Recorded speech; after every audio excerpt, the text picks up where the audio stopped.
দেবাশিস কুমার মহাশয় উপস্থিত হলেন। আশিটা কলেরাদের কর্মঘাট তথা কালীঘাট প্রদেশ ক্লাবের সভাপতি মাননীয় কুমার সাহা মহাশয় তাদের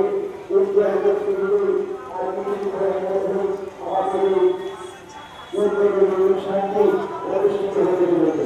তাই এলাকার সমস্ত ব্যবসায়ী আমাদের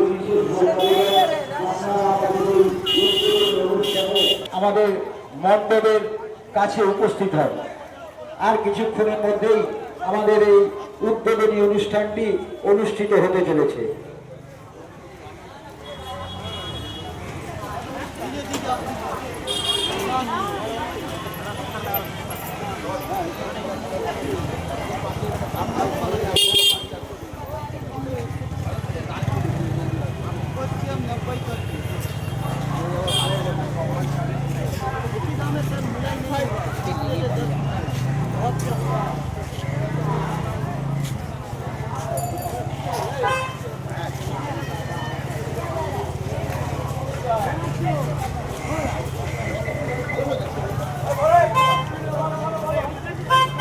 হ্যালো, আর কিছুক্ষণের